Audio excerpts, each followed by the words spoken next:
अस्सलाम वालेकुम वरहमतुल्लाहि वबरकातुहू। मेरे दोस्तों, इस जाहिल को सुने, ये जाहिल क्या कह रहा है। करेंगे। आप खुद एक कारी हैं, आप हाफिज कुरान हैं, आपने खूब सारी आयतें पढ़ी हैं, खूब सारी हदीस आपने पढ़ी होंगी। मुझे ये बताइए कि कुरान में कहां लिखा है कि वतन से मोहब्बत का इजहार हराम है, हराम है, हराम है। मैं अपना प्रोफेशन छोड़ दूंगी सर।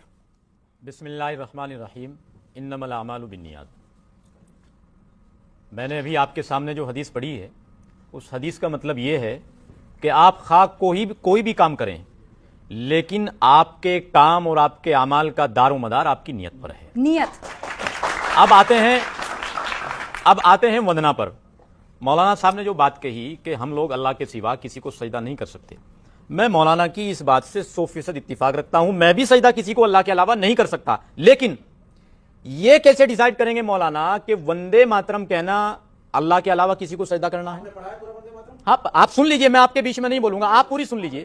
देख, आप मेरी बात सुनिए। यहां जो चंद लोग बैठे हैं, देश का मुस्तकबिल बैठा है, और आप हम सब लोग, मैं जो बातें यहां बोलूंगा वो सिर्फ इन लोगों को मुत्तफिक करने के लिए नहीं। मैं चाहता हूं कि मैं यहां जो बात बोलूंगा वंदे मातरम को लेकर, उसको पूरा देश देखे, और देश को और खासतौर से हमारे मुस्लिम समाज को कुछ संगठनों के जरिए जो वंदे मातरम को लेकर गुमराह किया जा रहा है, वो कम से कम वो गुमराही खत्म हो, तो इस चैनल का और इस डिबेट का एक मकसद बने। अब वंदे मातरम पर आ जाते हैं। वंदना का मतलब, जिस तरीके से आप लोग पूजा निकालते हैं, उस तरीके से वंदना का मतलब हम लोग ताजीम निकालते हैं। वंदना का मतलब हम लोग हम्द निकालते हैं। वंदना का मतलब हम लोग तारीफ निकालते हैं। वंदना का मतलब हम लोग दुआ निकालते हैं। और ये अल्फाज वैसे नहीं बोल रहा हूं मैं, ये शरई एतबार से बोल रहा हूं।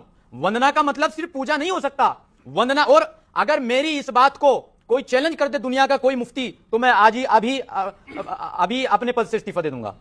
मैं क्या रूबी के लियाकत, ये बताओ तुम होती कौन हो जिसको हम ये साबित करें कि इस्लाम में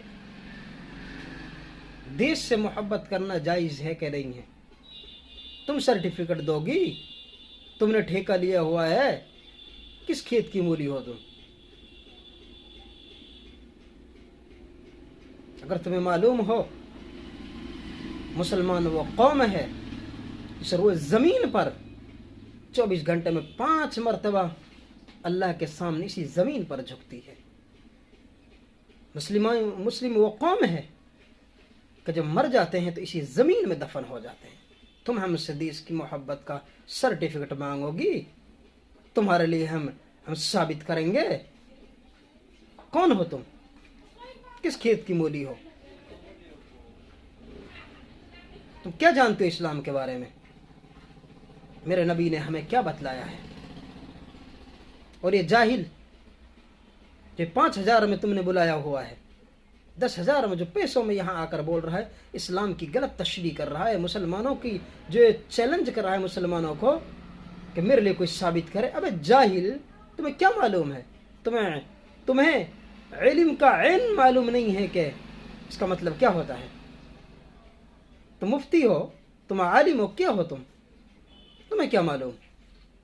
तुम तो कुरान मजीद का मतलब नहीं बता सकते, इसका मतलब क्या है? मेरे नबी की जिंदगी पढ़ी है तुमने? मेरे नबी की तालीमात पढ़ी है तूने? हदीसों को पढ़ा है तुमने? तुम्हें क्या मालूम कुरान क्या कहता है? तुम्हें क्या मालूम? सिर्फ तुम तो पढ़ते जाते हो और यहाँ चैलेंज कर रहे हो। ये कह रहा है कि वंदे मातरम का मतलब है ताजीम करना, हम्द सना करना, तारीफ करना। जाहिल, मैं आपको बताऊं, ईमान की 3 अलामतें हैं। इकरार बिल लिसान, के ज़बान से इकरार करना, तस्दीक बिल क़ल्ब, दिल से उस बात को मान लेना, अमल बिल जवारिह, जो जिस्म के ईजा है इनसे अमल करना। और इसके अंदर वंदे मातरम के अंदर इकरार बिल लिसान पाया जाता है कि ज़बान से इकरार करना। क्या शिरक नहीं हुआ? जाहिल, मैं आपको बताऊं, मेरे नबी ने किसी के लिए ताजीमन खड़ा होना भी मना किया है। किसी के लिए खड़े नहीं हो सकते, चाहे कितना ही बड़ा क्यों ना हो, क्योंकि कोई इस्लाम में कोई छोटा बड़ा नहीं है। इस्लाम में सब बराबर है। तुम कह रहे हो ये तो ताजीमन है। ताजीमन कल कहोगे कि ताजीमन मूर्ति के सामने झुकना भी जायज है, क्योंकि वो ताजीमन है, हम इबादत नहीं कर रहे हैं। जाहिल, मेरे नबी ने ये रास्ते पहले ही रोक दिए थे जिनको तुम खोलने की कोशिश कर रहे हो। इस्लाम को बदनाम ना करो। तुम 5,000 10,000 में जो बिके आओ मेरे पास से आकर ले जाओ। जाहिल, इतनी पैसों की भूख है तो आओ मैं देता हूँ तेरे लिए, मेरे इस्लाम को बदनाम मत कर। जाहिल पहले पढ़ ले कि इस्लाम क्या है, पढ़ मेरे नबी की तालीमात है, उसके बाद कुछ बोला कर यहाँ जो तो मुसलमानों को चैलेंज कर रहा है।